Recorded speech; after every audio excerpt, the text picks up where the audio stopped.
So today, I'm going to share with you 9 boring businesses with the highest profit margins. That's the money left over after you pay all the expenses. These are the businesses most likely to make you a millionaire.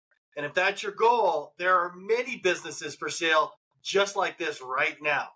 Now, I'm not talking about get rich quick, no money down BS. I'm talking about buying a legitimate, small, $1 to $5 million business, boring industry with existing cash flow where patience and compounding creates the millionaires next door. If you're an acquisition entrepreneur or investor looking for new small businesses to buy, limiting your choices to the most profitable small businesses is one of the best ways to ensure success. Many of these businesses are experiencing strong demand due to the baked-in profit margins, the nature of the essential services they provide, and the business model of recurring revenue that PE firms love to buy up.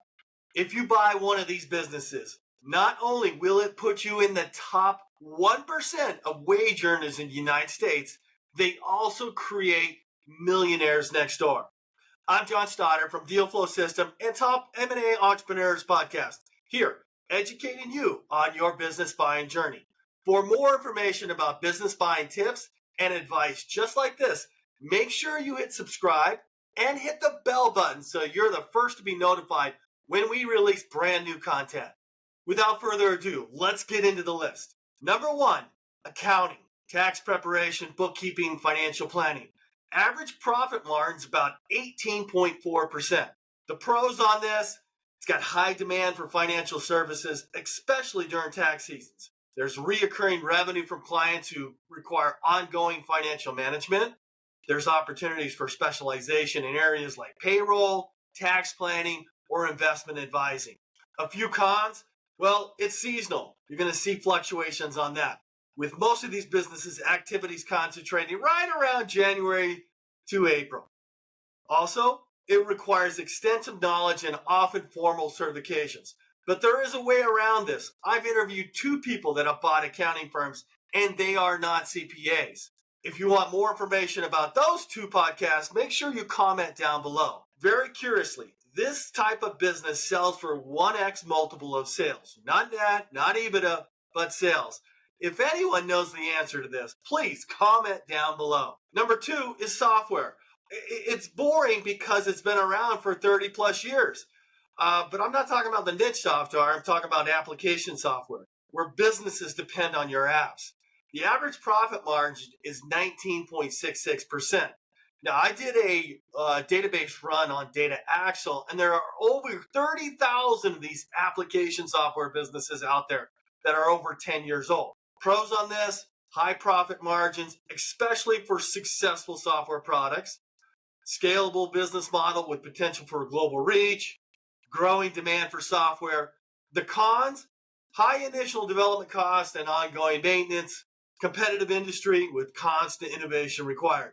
You do have to know a little bit about programming. Number 3, financial services like non-bank and insurance, financial advisors. Average profit margin is 32%.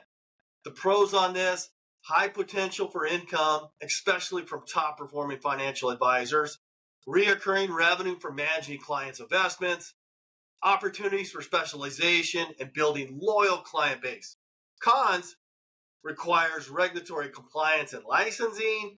Success often relies on building trust and reputation. That's time. Lastly, market volatility can affect client portfolios and outcomes. So somebody's going to be always calling you, what's going on? 4, HVAC, average profit margins from 10 to 20%. The pros on this, steady demand for HVAC services, especially in regions with extreme climates like Arizona, Southwest. There's opportunities for residential and commercial contracts. There's high demand and reoccurring revenue. And PE firms love these types of businesses. I got a friend, Adam Coffey, that used to work for a private equity firm and bought over 100 HVAC companies. If you want me to drop the podcast interview to Adam Coffey, make sure you comment down below. Cons for this, seasonal fluctuations in demand with peak businesses during extreme weather conditions, especially in the South and Southwest states, does require contractors license, skilled technicians, equipment, which can be costly. There's a couple ways to get around the licensing if you don't have a contractor's license. If you want information about that, make sure you put a comment down below. Number 5, landscaping. Profit margins up to 20%. Pros on this: reoccurring revenue from landscaping maintenance contracts, opportunities for specialization such as landscape design and eco-friendly landscaping, and high demand in residential and commercial sectors, plus reoccurring revenue. Cons: highly competitive, especially in residential markets. The key is to go for the business with commercial contracts. It's a labor-intensive industry that may require a large workforce. And I've interviewed 3 successful landscape business buyers. If you want the links to those episodes, comment down below.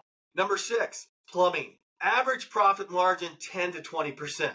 Pros on this: steady demand for plumbing services, including emergencies, opportunities for residential and commercial contracts, and reoccurring revenue. Potential for specialization in areas like green plumbing or renovation projects.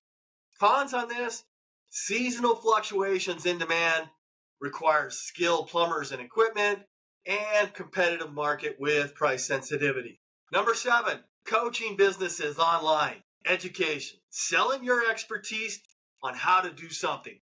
Average profit margin for these businesses is 50%.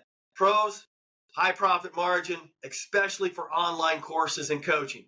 It's a scalable business model with global reach and growing demand for online education and coaching services.